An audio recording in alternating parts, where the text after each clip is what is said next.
Lila a mal dormi. Cet étrange sentiment, au demi-réveil, de n'avoir fait que de se réveiller toute la nuit, la tête lourde de rêves laissant des impressions fugaces pour l'esprit, mais lourdes pour le corps. L'impression d'être un pied dans la réalité, un pied dans ses rêves. Elle a ouvert les yeux épuisés, la gueule dans le cul, c'est en ces termes qu'elle y pense. Elle a dormi nue cette nuit, comme ça. Elle est plutôt du genre à dormir en culotte, mais cette nuit non. Elle se redresse sur son lit, bâille gigantesquement en se passant une main dans les cheveux, qu'elle ramène de derrière pour se les coller au visage. Elle les lâche, ça lui donne un air hirsute, demi-frange sur les yeux, le reste de ses cheveux en bataille. Si quelqu'un pouvait alors la voir, son visage un peu fatigué, ses grands yeux légèrement cernés, assise sur son lit et recouverte à demi des plis onctueux de sa couette, la poitrine dressée, oui, si quelqu'un pouvait alors la voir en cet instant précis, il se pâmerait. Lila repousse la couette du pied et vient s'asseoir au bord du lit, la pensée vague, encore attachée à la poussière de ses rêves. Elle attrape une culotte et un vieux t-shirt blanc, les enfile tous les deux, se tape sur les cuisses et se lève, prête à affronter cette énième journée.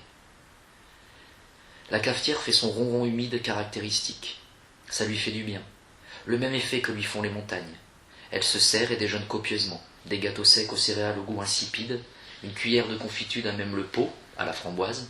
Oh, et puis merde, elle sort le pain aux noix, le beurre et se fait des tartines, et finit par un fruit. 2 en fait. Ah oui, et un yaourt à la mûre. Elle se marre en pensant qu'elle ne grossira pas, si certaines la voyaient. Un bout de son rêve lui revient. Un lieu escarpé avec la mer, la sensation des embruns dans les cheveux, le goût du sel dans la bouche, le bruit de la vague s'éclatant en écume mousseuse sur un rocher. Une silhouette aussi, et elle, quelque part. La mer du Nord sûrement, se dit-elle. La vache, j'ai rêvé de la mer du Nord. C'est en se relevant des toilettes qu'elle décide d'entrer dans la salle de bain. Elle s'y déshabille et elle croise son corps dans le miroir. Bien sûr, elle trouve ses seins trop petits, beaux, fermes, mais trop petits, et ses oreilles trop grandes. Mais pour le reste, se dit-elle, elle se retourne, met les mains sur ses hanches, tout en trouvant cela un peu ridicule, et dit tout haut « Je ne suis pas si mal », ce qui la fait rire. La douche, elle aime le contact de ses mains nues sur son corps. La chevelure emprisonnée dans une serviette verte du plus bel effet, et le corps sain dans un peignoir rouge à pois noirs, une coccinelle avec de la vase sur la tête, pense-t-elle, elle ouvre son armoire. Et merde, impossible de mettre la main sur un ensemble de sous-vêtements.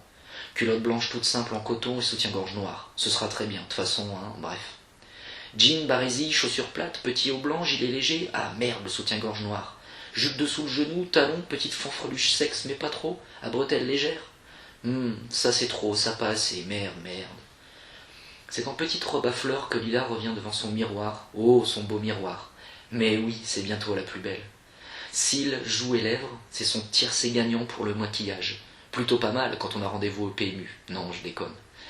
Fraîche et légère, tout simplement belle, virevoltante, Lila sort de la salle de bain et s'effondre en pleurs sur la table pleine de miettes du petit déjeuner.